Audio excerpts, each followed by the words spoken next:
परिस्थिति कभी भी समस्या का कारण नहीं होती है। समस्या का कारण तो तब होता है जब परिस्थिति से निपटना नहीं आता, क्योंकि पानी में गिरने से किसी की मौत नहीं होती है। मौत तब होता है जब उस व्यक्ति को तैरना नहीं आता। तो आज एक नई स्टोरी के साथ में आपका होस्ट, आपका दोस्त, मेरा नाम शैलेंद्र तिवारी है। और एक बहुत ही गरीब घर का एक लड़का था। उसकी फैमिली में बहुत ही वो बिलो पॉवर्टी लाइन में थे। तो उस लड़के ने एक दिन सोचा कि क्यों ना मैं नौकरी करूं। तो अखबार में उसने एक आवेदन को देखा, उसने आवेदन को अप्लाई किया। आवेदन को अप्लाई करने के बाद उसको इंटरव्यू का फ़ोन आया। वो पैसे का कुछ ना कुछ जुगाड़ करके अपने फैमिली से, अपने फादर से, और इस तरीके से वो इंटरव्यू देने के लिए गया।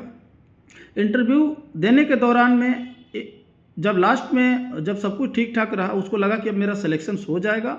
उसके बाद जो इंटरव्यू लेने वाला था उसने कहा कि आपकी ईमेल आईडी क्या है। अब ये लड़का जीवन में कभी इंटरनेट नहीं चलाया था, इसके पास में कोई ईमेल आईडी नहीं थी, इसके पास में ईमेल आईडी को ये पता भी नहीं था कि ईमेल आईडी होते क्या है। इसने कहा कि मेरे पास में कोई ईमेल आईडी नहीं है, और इस वजह से इसका रिजेक्शंस हो गया। अब ये बड़ा परेशान हो गया। अब ये घर भी वापस नहीं आ सकता था। तो अब उसने ठाना कि मुझे कुछ ना कुछ करना है। उसके जेब में उस समय पे 50 रुपया थे।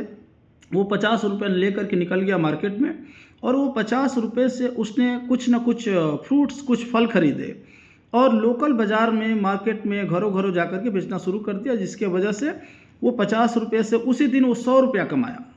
फिर अगले दिन वो 100 रुपये का फल खरीदा, और इस तरीके से 200, 250, 300 इस तरीके से करते करते उसका व्यापार और बिजनेस बढ़ता गया। और एक समय ऐसा आया, उसकी कंसिस्टेंसी, उसकी मेहनत की वजह से एक समय ऐसा आया कि उसके बहुत सारे शॉप्स हो गए, और लास्ट में उसके पास में 2-2, 3-3 सुपर मार्केट हो गई। बहुत बड़ा एक रिच बिजनेसमैन बन गया।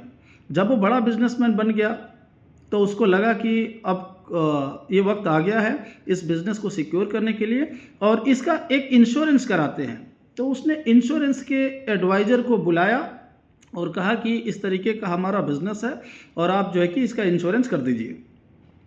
तो जो रिप्रेजेंटेटिव था इंश्योरेंस कंपनी का, वो सब कुछ ठीक ठाक, उसने सारा फॉर्म भर दिया, और लास्ट में इससे दोबारा पूछा कि सर आपकी ईमेल आईडी क्या है।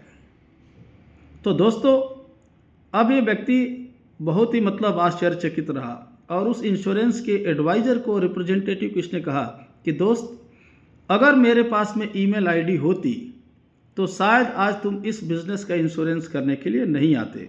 मेरे पास में अभी भी कोई भी ईमेल आईडी नहीं है। तो ज़रूरी नहीं है कि आपके पास में कितनी टेक्निकल स्किल्स है।